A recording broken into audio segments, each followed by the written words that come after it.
This is the Dynasty Market Report, where we look at a specific asset in Dynasty Fantasy Football, and we try to track how is the market moving with this asset. What's happening in trades? We all understand buy low, sell high. That's basics. Everyone gets that. But unless you're tracking the market, it can be hard to know what is low, what is high. So today we're going to try to figure that out for Jaylen Waddle, wide receiver for the Miami Dolphins.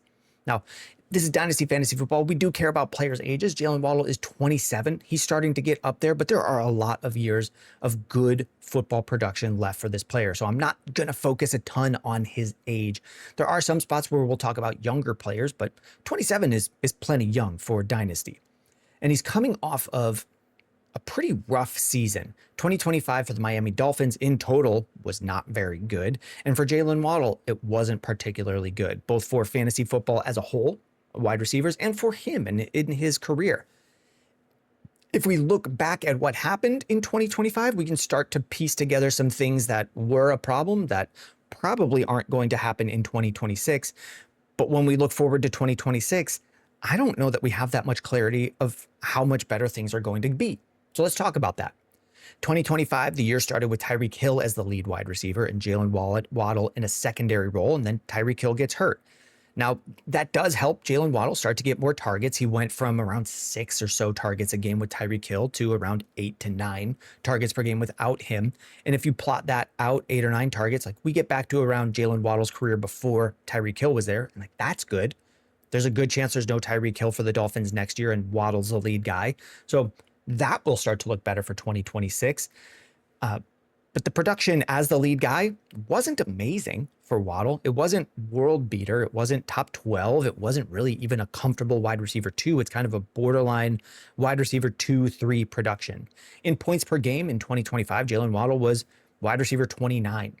On the year as a whole, he was wide receiver 24, but it's not a great year. I think the market in general around this player is just low. So when we say buy low, sell high, there's also this extra layer of is the player just in a low market? Is the whole market down on this guy? And then we're looking at the high end of the low market and the low end of the low market. Like, for example, last year, Daniel Jones was in a very low market. I got him in a dynasty league off of waivers. You might be in a dynasty league where someone required you to trade a third and a fourth for Daniel Jones. So there's a low end of the low market, free, and the high end of a low market, a third and a fourth. And I think Jaylen Waddle is in a low market. So right now, with a lot of the prices that we're going to see in these real trades, I think most of them are saying, get in on Jaylen Waddle. Now, why is he in a low market though?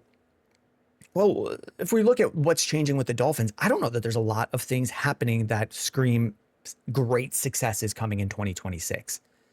New head coach Jeff Hafley is the defensive coordinator formerly for the Green Bay Packers. He's coming in, a defensive-minded guy. He's bringing in offensive coordinator Bobby Slowick, who we last saw as an offensive coordinator for the Houston Texans.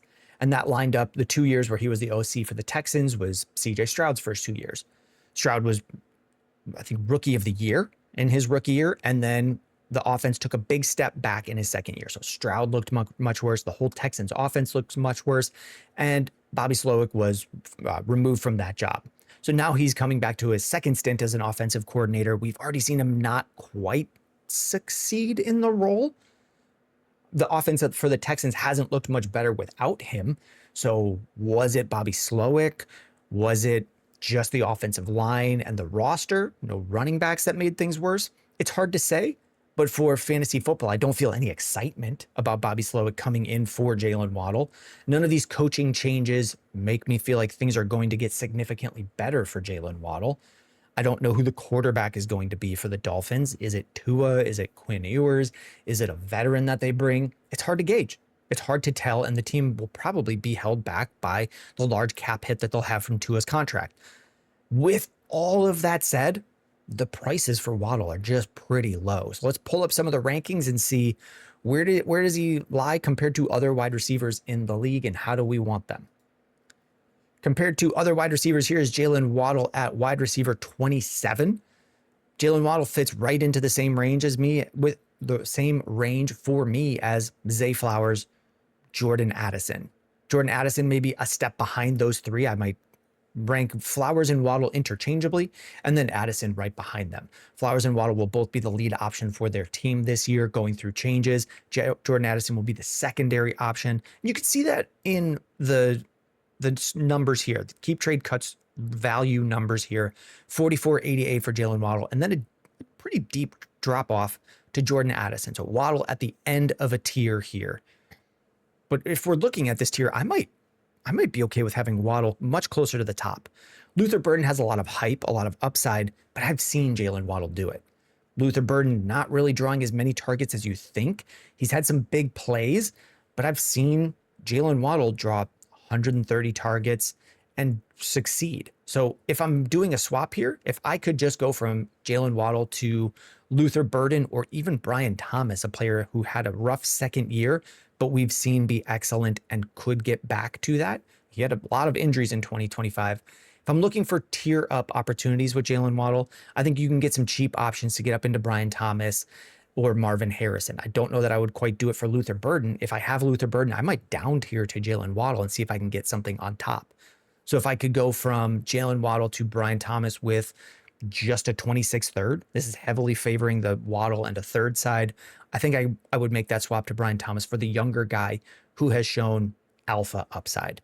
And if I'm looking to down tier to Jaylen Waddle, I'd probably say Luther Burden is the option and get a little bit something thrown on top. If we're looking at real trades that have happened, can we find some things like that? Like Jaylen Waddle and Matthew Golden to up tier into Ladd McConkey.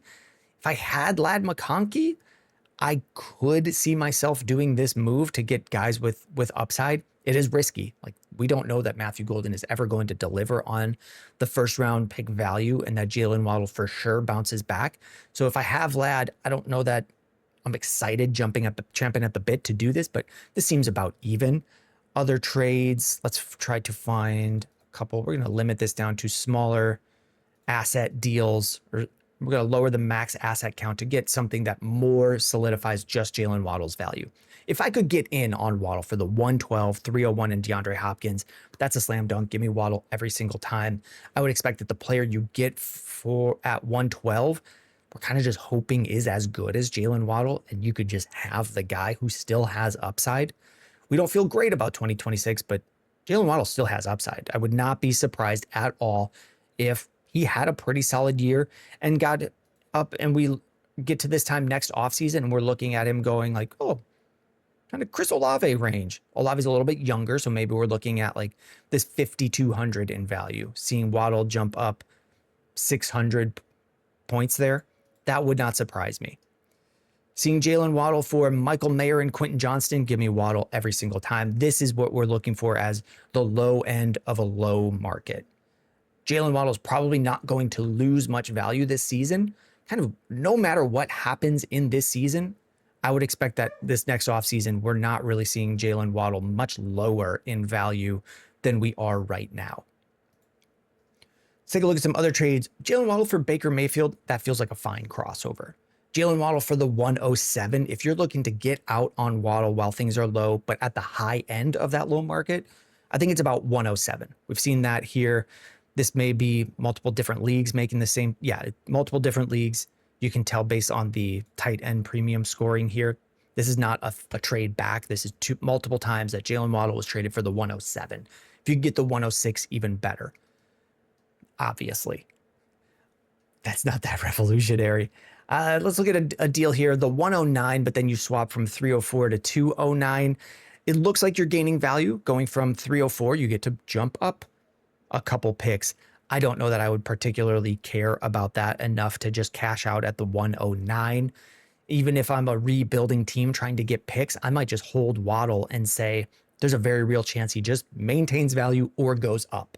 So if I'm a rebuilding team, Waddle is someone that I'm trying to get in on. If I could do it for the 201 and 203, I think I'm doing that. If I could do it for Travis Etienne, it's likely that Jaylen Waddle maintains value at a higher percentage than Travis Etienne does this next season. So I would be taking Jaylen Waddle there. If I could get in, here's another really low end trade. Isaiah Bond and Parker Washington, and I can get in on Jaylen Waddle. That's a great option. If you can build stuff like this into larger package deals as a rebuilder, adding in, lower end players who are still young or second round picks to get Jaylen Waddle, and then it's part of a larger package, I would be very happy to get Jaylen Waddle added in on a lot of trades this offseason if I'm a rebuilder. And also, if I'm a contender, if I can swap some of these things like what we were looking at down here, if I'm a contending team and I can move my picks and grab Jaylen Waddle and he starts as a flex for me every week, I think we feel pretty confident that he's going to produce as a wide receiver 2, wide receiver 2, wide receiver 3 as his floor, and that there is upside. So when we're looking at a lot of these trades, a lot of them acquiring Jaylen Waddle, I'm just in on. We found the low end of the market to get in and the high end of the market to get in. They both seem reasonable to me.